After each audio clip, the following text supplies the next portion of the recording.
ஹஹ Shankar Jai Jaishankar subscribe பண்ணுங்க. ஸ்ரீ மகாபெரிவா திருவடிகள் சரணம். ஹரஹர சங்கர ஜெய் ஜெயசங்கர. நம்ம சேனலை தொடர்ந்து ஃபாலோ பண்ணிகிட்ருக்க அத்தனை பேருக்குமே மிகப்பெரிய நன்றி. ஒவ்வொரு மாதமுமே உத்திர நட்சத்திரம் வந்தாலுமே பங்குனி உத்திரம் அப்படின்றது ரொம்ப சக்தி வாய்ந்த நாள்.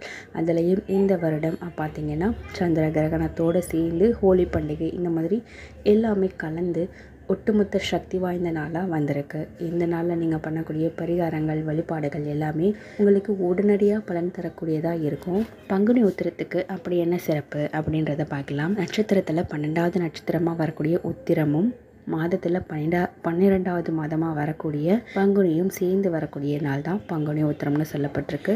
இந்த பங்குனி நாள் அன்னைக்கு தான் மீனாட்சி அம்மையை சிவபெருமான் மணந்த நாள் அப்படின்னு சொல்லப்பட்டிருக்கு. அதோடு கூட மகாவிஷ்ணு தன்னுடைய மார்பில் லக்ஷ்மி தேவியை சரிபாதி கொடுத்த நாளும் இன்றைக்கி தான் அப்படின்னு சொல்லப்பட்டிருக்கு.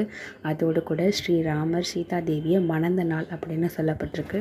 அதோடு கூட சந்திர பகவான் 27 கன்னிகைகளை இன்றைக்கி தான் மனைவியாக ஏற்றுக்கொண்ட நாள் அப்படின்னு சொல்லப்பட்டிருக்கு. இப்பேற்பட்ட சிறப்பு வாய்ந்த நாள் திருமணத்துக்காக இயங்கிக்கிட்டு இருக்கக்கூடிய அத்தனை விதமான கன்னி பெண்களுக்கும் சரி ஆடவர்களுக்கும் சரி இந்த பங்குனி உத்திர நாள் வழிபாடு ரொம்ப சிறப்பு வாய்ந்தது. ரொம்ப வயசாகியுமே கல்யாணம் எதுவுமே செட் ஆக மாட்டேங்குது, சரியான வரன் அமைய மாட்டேங்குது அப்படின்னு நினைக்கிறவங்க எல்லாருமே சரி, அதே மாதிரி திருமண உறவில் சரியான அந்யோன்யம் இல்லை, எப்போ பார்த்தாலும் சண்டை சச்சரவுகள்னு இருந்துகிட்டே இருக்குது அப்படின்னு நினைக்கிறவங்களும் சரி, இந்த பங்குனி உத்திர நாள் அன்னைக்கு இந்த ஒரு விஷயத்த பண்ணி பாருங்கள். உங்கள் வீட்டில் சிவபெருமான் பார்வதி படம் இருந்தாலும் சரி, இல்லை ராமர் சீதா படம் இருந்தாலும் சரி, மகாவிஷ்ணு லக்ஷ்மி தேவி படம் இருந்தாலும் சரி, முருகப்பெருமான் தன்னுடைய மனைவிகளோடு இருக்கக்கூடிய படமாக இருந்தாலும் சரி, தம்பதி சமேதராக இருக்கக்கூடிய அந்த இறைவனுடைய ஃபோட்டோவுக்கு விரலி மஞ்சள் எடுத்து அந்த மஞ்சள் கலர் நூலால் கட்டி நீங்கள் மாலையாக போடுங்க.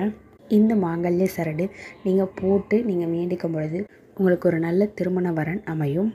அதே மாதிரி கணவன் மனைவி அந்யோன்யம் பெருகும். இந்த பங்குனி உத்திர நாளை தவற விடாதீங்க. ஹரஹர சங்கர ஜெய் ஜெயசங்கர.